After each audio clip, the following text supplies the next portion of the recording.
What is up, people of the internet? It is me, Real American, back in with a new video. And today, we have some major news out of the great state of Virginia.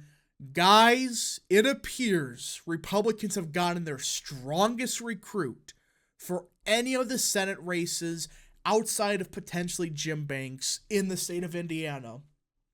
Hun Cao has just filed paperwork with the FEC to run the 2024 Virginia Senate race against Democrat Senator Tim Kaine. This is a massive development in the state of Virginia.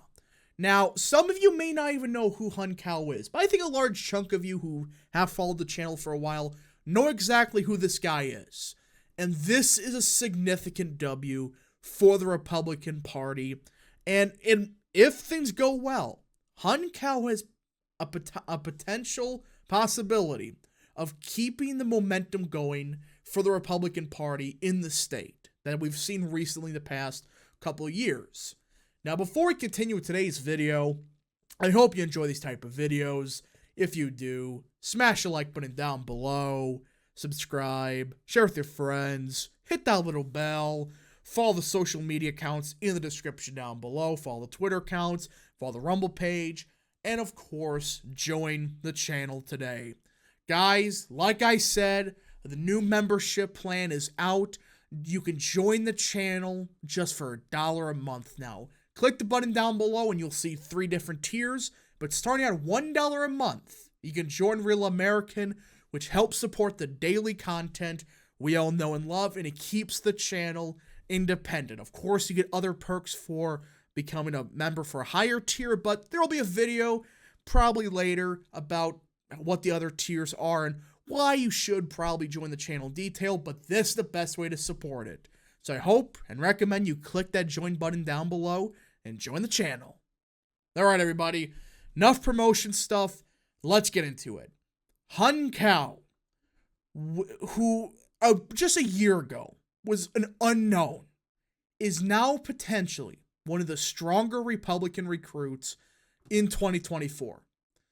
Now, if you don't know who this guy is, or you just forgot, in 2022, you look at the Virginia House map, and there were a couple swings to the right in like Virginia 6, a 7-point swing, Whitman's seat, a 6-point swing, Bob Goods, a 7, you keep looking, Kiggins, around 5.5 point, all that.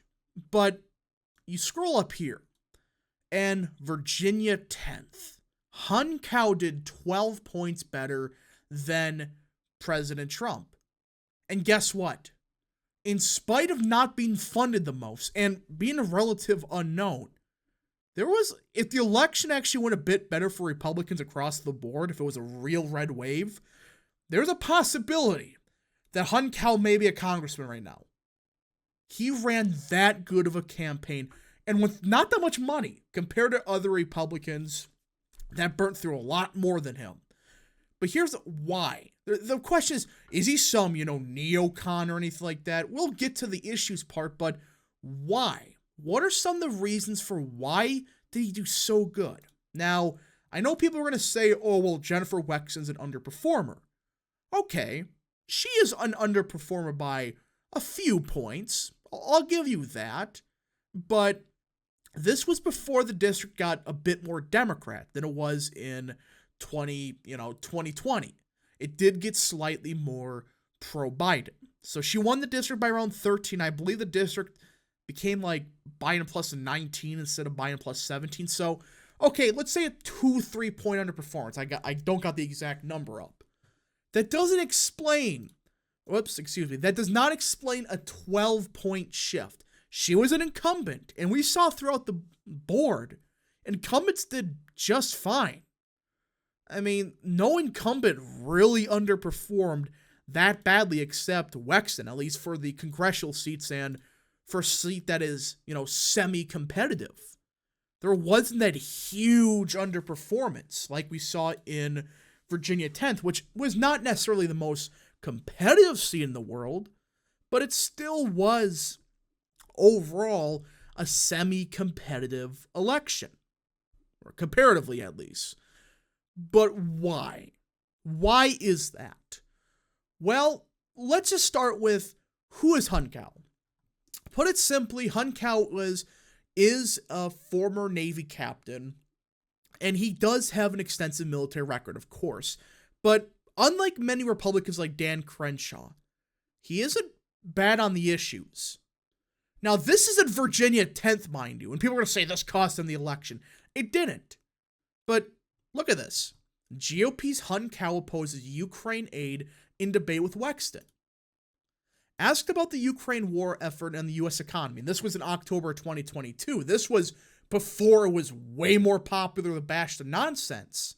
He said, "My heart goes out to the Ukrainian people, but right now we're borrowing $55 billion from China to pay for the war in Ukraine. Not only that, we're depleting our national strategic reserves." A $40 billion aid package for Ukraine passed the House earlier this year on a massive vote, with a majority of Republicans in support. This was October 2022. Some people started to realize this aid is nonsensical.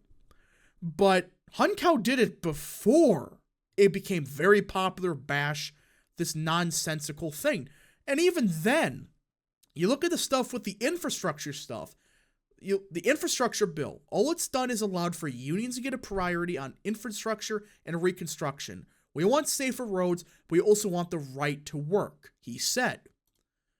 In his opening remarks, Kao, a Vietnamese refugee and a retired Navy captain, complained that Wexton is unfairly labeling him as an extremist. He said she has wrongly tied him to January 6th crap on Congress in a campaign mailer, when in reality he had just landed back in the U.S. from his final combat deployment on January 6th and was nowhere near the Capitol. "I fought and bled for this country. I'm an American, and she calls me the same name she calls a terrorist," Kao says. And this is exactly why Kao did good. His frickin' optics is beautiful. I mean, he doesn't necessarily, he does not seem like a vehemently pro-Trump guy or vehemently anti-Trump guy. He's just, look, I was out of the country. I have no business. I don't know what happened. I'm not involved in it. But his optics is perfect.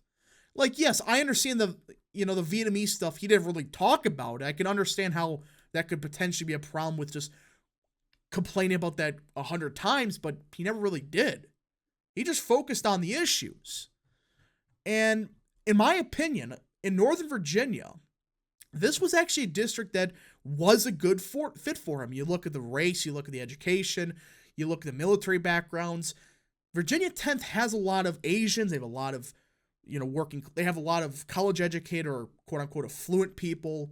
You get the point that Virginia 10th was actually a decent fit for Hun Kao, and he did even better than I expected.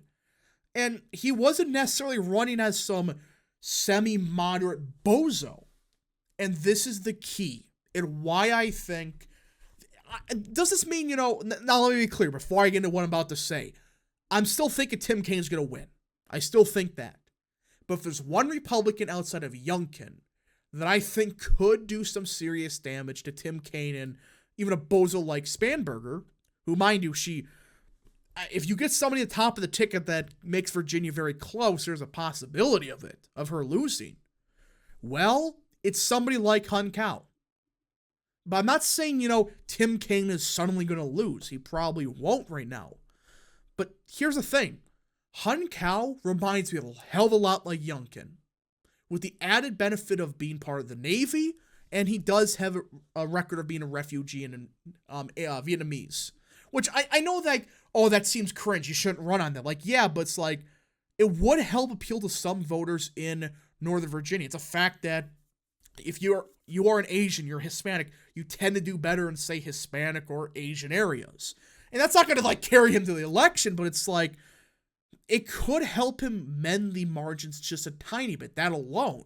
But the fact is, he has such freaking phenomenal optics, but he's also great on the issues, and it's going to be a high turnout election. So there's a lot of elements to say that, yeah, somebody like Hun Kao could do significant damage to, say, Tim Kaine or the Democrats in, say, Virginia 7th. Potentially help Republicans hold Virginia 2nd. So this, in my opinion, is a smart recruit to get. I mean, look at this. Spanberger only won by 4. Wexton won by only 6. And in my opinion, this is a tougher part of the state for Cal to do good in. I mean, if he ran in, say, like Virginia 2nd, or Virginia 2nd or Virginia 7th, he would have crushed Spanberger. And he would have won Virginia 2nd by God knows how much. This is the type of candidate we got. And yes, he does fit the district well. He is Asian. He is a former Navy. He was part of the Navy. And he does have a very good optics record. But he is also good on the issues. Again, it reminds me a lot of someone like Youngkin.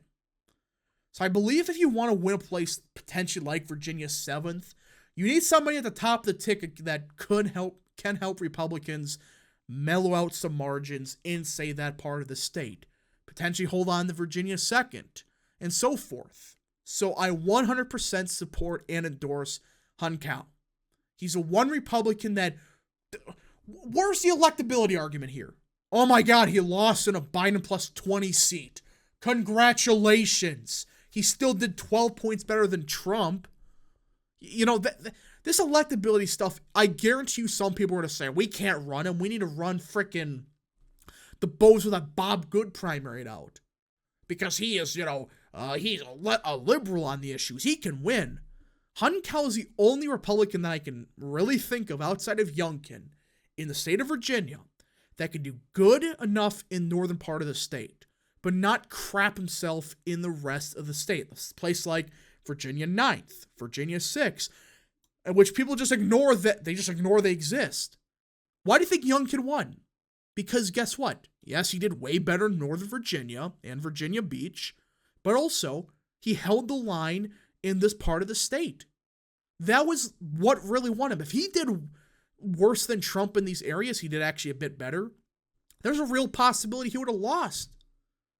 So with all that in mind, I do firmly believe Hun Cal is our best option in the state of Virginia.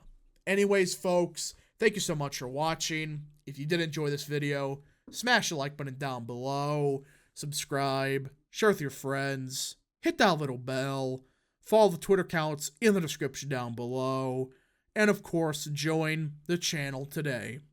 Thank you so much. We'll see you guys in the next video or live stream. Godspeed to all of you.